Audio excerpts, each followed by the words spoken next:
Oh, oh, oh, oh, oh.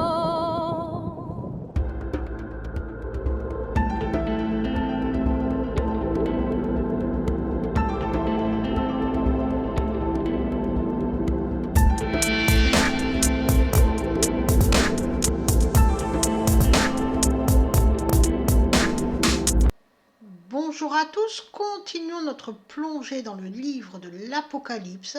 Nous avions vu lors de nos études précédentes les 4 cavaliers de l'Apocalypse et nous les avions définis. Et nous avions dit qu'ils symbolisaient des pensées, des idéologies religieuses, politiques ou philosophiques. Ils sont les 4 premiers sceaux et ces sceaux ont déjà été ouverts. Donc les 4 cavaliers sont déjà à l'œuvre. Ils agissent dans le monde simultanément, parfois ensemble, dans la sphère religieuse, idéologique et politique. Et un pouvoir leur est donné. Quel est ce pouvoir? Il est décrit à la seconde partie du verset 8 du chapitre 6 de l'Apocalypse. Relisons ensemble les premiers versets de l'Apocalypse, le chapitre 6.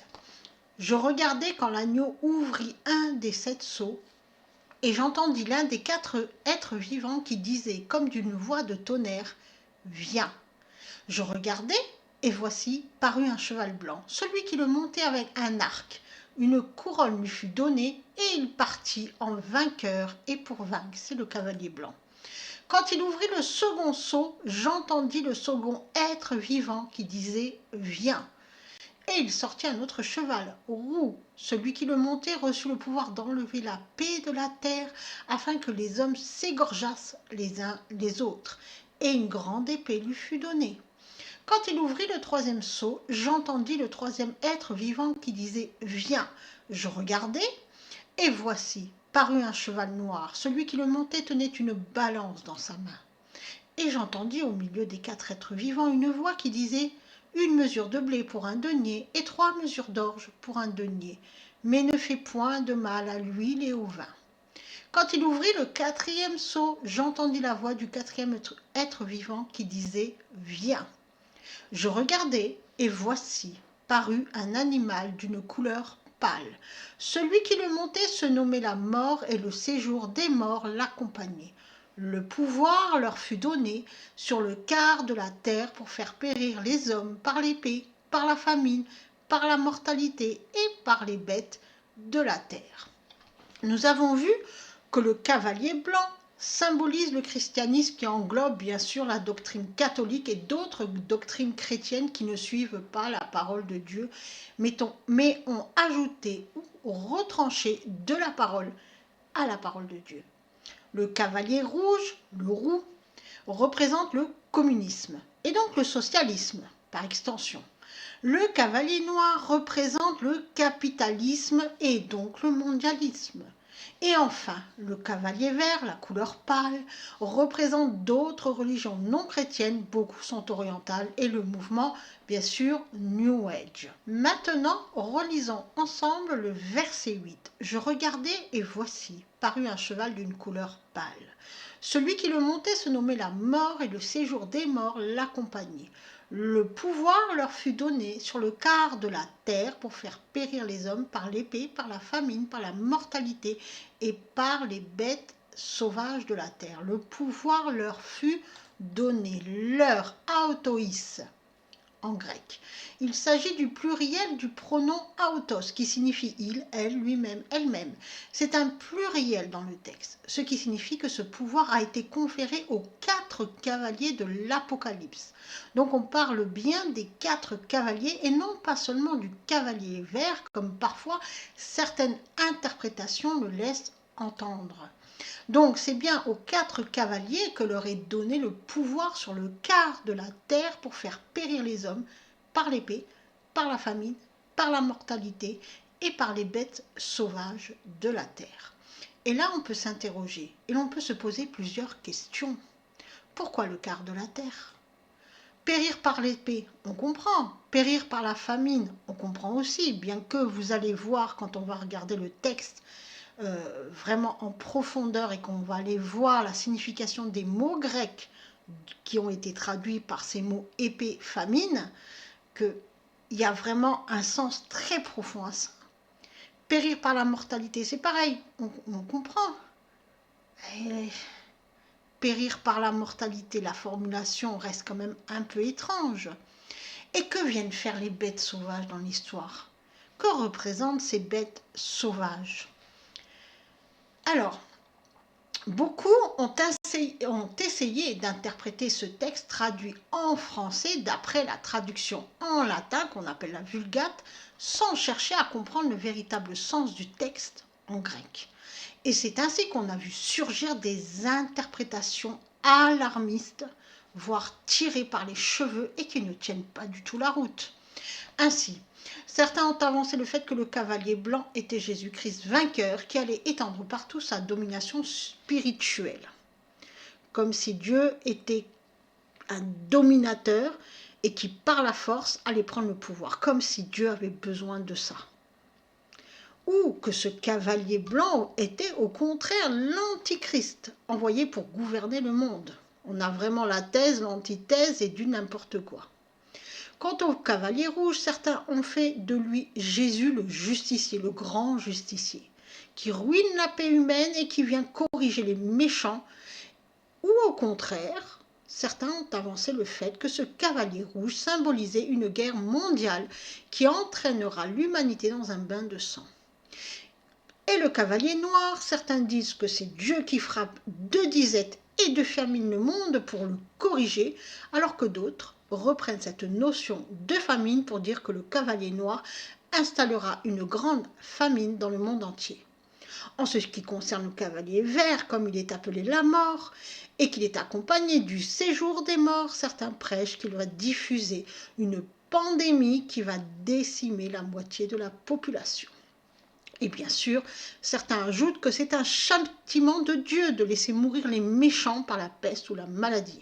Maintenant que nous, on a défini ces cavaliers, on comprend que toutes ces théories sont vraiment ubuesques. Elles ne sont pas justes. Aucune de ces théories n'est juste. Et là, c'est la porte ouverte à tout un tas de délires loufoques, dont le but premier est de maintenir les croyants dans la peur, de faire peur à la population. Et puis, que fait-on des animaux sauvages? Car aucune des interprétations n'en fait mention. La parole de Dieu est précise. Et si l'on retranche ne serait-ce qu'un point, tout le raisonnement est faussé. Et là, toutes ces théories ont oublié, intentionnellement ou pas, les animaux sauvages dans l'équation. De plus, et je le répète, pour comprendre le livre de l'Apocalypse, il nous faut parfois aller lire les prophéties de l'Ancien Testament. En effet, le Nouveau Testament est éclairé par l'Ancien Testament, lequel ne peut se comprendre qu'à la lumière du Nouveau Testament. Et beaucoup n'effectuent pas ce travail et préfèrent garder un ton alarmiste et prêcher un évangile de la peur qui ne vient pas de Dieu. Donc, on laisse tomber toutes ces théories loufoques et on va vraiment comprendre ce que nous dit Dieu. Attirer par la peur et maintenir dans l'obéissance par la peur, n'est-ce pas là une des caractéristiques des médias? Nous allons regarder cette seconde partie du verset 8 avec attention. Nous avons vu que les cavaliers sont appelés les uns après les autres dans un ordre précis et que leur appel correspond à l'ouverture des 4 premiers sceaux. Le premier cavalier est appelé et entre dans l'action, puis le second et ainsi de suite. Lorsque le second entre dans l'action, cela n'arrête pas l'action du premier. Lorsqu'un cavalier apparaît, celui qui est apparu avant ne disparaît pas, il continue son action. Et donc à un moment de l'histoire de l'humanité, les 4 cavaliers agissent en même temps, et cela jusqu'à l'ouverture du 5e sceau, puisqu'il est prophétisé au 2e chapitre du livre de Joël que les 4 cavaliers se rassembleront pour le jour du Seigneur. Et à ces 4 cavaliers-là, il leur est donné un pouvoir. On va relire ensemble la seconde partie du verset 8 de Apocalypse 6. Le pouvoir leur fut donné sur le quart de la terre pour faire périr les hommes par l'épée, par la famine, par la mortalité et par les bêtes sauvages de la terre. Le pouvoir leur fut donné. Le pouvoir, c'est exousia en grec. Et ce mot revêt plusieurs sens. On va les définir. Premier sens, pouvoir de choisir, liberté de faire ce qui plaît. Ainsi, Dieu a laissé ses 4 cavaliers libres de faire ce qui leur plaît. Second sens, pouvoir physique et mental. Ainsi, ces cavaliers ont reçu le pouvoir de contrôler physiquement et mentalement le quart de la terre. Troisième sens, pouvoir d'autorité, influence et de droit, privilège. Ainsi, les mouvements idéologiques véhiculés par ces cavaliers ont une influence sur le quart de la terre et ces mouvements idéologiques donnent certains privilèges à ceux qui les véhiculent. Quatrième sens, pouvoir ou règle ou gouvernement, pouvoir auquel un commandement exige que nous soyons soumis. Ainsi, ces mouvements idéologiques érigent des règles qui sont des commandements et vont exiger la soumission à ces commandements, ces lois, ces règles. Par exemple, si l'on prend la sphère religieuse, dans toutes les religions, il y a des règles, des rituels que les fidèles doivent respecter au risque d'être bannis de la communauté. Cinquième sens, autorité sur le genre humain. Ainsi, ces idéologies propagées par les 4 cavaliers ont de l'autorité sur l'être humain et donc régissent la sphère sociale des humains par des règles, des lois, des conventions auxquelles les hommes doivent se soumettre. Sixième sens, pouvoir des décisions judiciaires. Ainsi, ces mouvements politiques, religieux et idéologiques ont pris le pouvoir judiciaire. Septième sens, celui qui possède l'autorité, le magistrat ou le souverain. Ainsi, à la tête de chaque mouvement idéologique, il y aura un chef, entre guillemets, qui aura tout pouvoir sur les adeptes, qui aura l'autorité. Ce chef peut être un homme seul ou un groupe d'hommes. Et ce pouvoir exousia leur est donné sur le quart de la terre. Et là, il faut comprendre que chacun des cavaliers aura une terre, ges dans le texte en grec, c'est-à-dire une terre érable, un territoire, une nation, une région, ou la terre dans son ensemble. Ainsi, il faut comprendre que ces 4 cavaliers agiront dans toutes les régions du monde, dans toutes les directions du monde, et c'est pour ça qu'on a le quart de la terre. Pour faire périr, apokteino, littéralement pour tuer de n'importe quelle manière, pour détruire, pour laisser périr, et métaphoriquement pour éteindre l'esprit, pour infliger une mort morale et privée de vie spirituelle. La particule apo de ce verbe apokteino apporte une notion de séparation. Ainsi, le but de ces 4 cavaliers est de séparer l'homme de son créateur, de séparer l'homme de Dieu, de l'éloigner de Dieu par des mouvements idéologiques, politiques et religieux. Ça, c'est le pouvoir qui leur est donné. Donc, ils vont faire périr. Périr dans le sens spirituel du terme. Et ils vont faire périr comment ? Par l'épée, par la famine, par la mortalité et par les bêtes sauvages. Par l'épée, Romphaïa. On trouve 7 occurrences de ce mot dans le Nouveau Testament, 6 sont dans le livre de l'Apocalypse et une seule occurrence se trouve dans l'évangile de Luc. En Apocalypse chapitre 2 verset 16, nous lisons « Repens-toi donc, sinon je viens à toi rapidement et je combattrai contre eux avec l'épée de ma bouche. » En Apocalypse chapitre 19 verset 15, nous lisons « Une épée aiguë à 2 tranchants sort de sa bouche pour qu'il en frappe les nations. » Lui les fera paître avec son sceptre de fer et lui foule la cuve de vin de la fureur de la colère de Dieu le Tout-Puissant. En Luc chapitre 2 verset 35, nous lisons « Une épée transpercera même ta propre âme, en sorte que les pensées de beaucoup de cœurs soient révélées. » Ainsi, on comprend que l'épée symbolise la parole, le discours de l'homme sans Dieu. C'est par des discours que ces chefs qui ont pris autorité vont plonger les hommes dans le désespoir, vont les éloigner de Dieu, vont les faire périr spirituellement. On comprend mieux alors le premier conseil que Dieu nous donne au psaume 1, qui est celui de ne pas écouter les discours de ces hommes qui diffusent les mensonges par la parole. Ces discours troublent l'esprit, ouvrent la brèche du doute et nous plongent dans le désespoir. Le but est de nous faire oublier Dieu, de nous détourner de Dieu par la religion, la politique, la philosophie, en créant toutes sortes de débats qui ne mènent à rien finalement. La famine, limos dans le texte en grec. Ce mot signifie effectivement famine, disette. Mais ce qui est intéressant, c'est qu'il découle de la racine leipo qui signifie laisser, quitter, laisser derrière, être laissé de côté, manquer de, être dans le besoin, faillir. Donc, ces 4 cavaliers ont le pouvoir d'éloigner les hommes de Dieu par des discours mensongers de fausses idéologies et de les plonger dans le manque spirituel, de leur faire manquer de la nourriture de Dieu, la nourriture qui nourrit l'esprit. Jésus-Christ est le pain vivant descendu du ciel pour nourrir les esprits. Ces cavaliers privent les hommes de cette nourriture spirituelle qui nourrit et maintient l'esprit vivant. Et finalement, ils donnent à ceux qui les écoutent une nourriture qui, au lieu de nourrir l'esprit, va nourrir l'ego.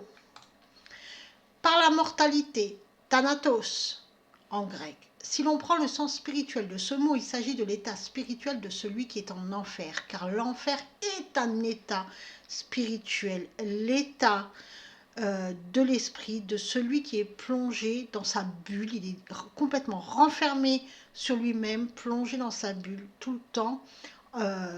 Il ressasse ses angoisses, et plus il les ressasse, plus ses angoisses grandissent et se multiplient, et donc il est tout le temps plongé dans cet état-là, et cela pour l'éternité. C'est ça l'enfer. C'est la mort spirituelle. L'esprit est bloqué dans une bulle. À l'intérieur de lui-même, il ne voit personne, il n'a aucune possibilité de parler avec quelqu'un, de crier. Il n'y a plus aucune possibilité d'expression. Et il ressasse sans arrêt toutes ses angoisses. La parole de Dieu est précise. Lorsqu'il est question des morts dans la Bible, il ne s'agit pas de ceux qui sont morts physiquement, des personnes décédées, mais de ceux qui sont morts spirituellement, de ceux qui sont devenus ce que moi j'appelle des zombies ou des égos plus, qui suivent le mouvement, qui sont dominés par l'ego, tellement dominés qu'ils sont devenus leur ego. Et là, ils ne sont plus humains dans le véritable sens du terme, ils sont devenus leur ego, c'est-à-dire un démon. Il y a donc la mort physique et la mort spirituelle. Et ces idéologies que diffusent ces 4 cavaliers peuvent faire mourir les hommes spirituellement, peuvent faire mourir ceux qui les écoutent spirituellement, les plongeant dans l'état infernal, c'est-à-dire toujours plongés dans l'angoisse et la peur, les empêchant d'entendre la parole de Dieu qui guérit, qui sauve, qui libère, qui délivre, c'est-à-dire la vibration de Dieu. Et les médias diffusent en boucle ces faux discours et propagent à grande échelle ces faux discours. Par les bêtes sauvages. Dans le texte en grec, dans le texte original en grec, le mot sauvage n'existe pas. Nous avons par les bêtes de la terre. C'est tout. Le mot bête, c'est thérion, qui désigne un animal sauvage, une bête, mais aussi métaphoriquement, c'est juste, une brute, un homme bestial, un sauvage, quelqu'un de féroce. Et là, on revient à qui? À l'ego.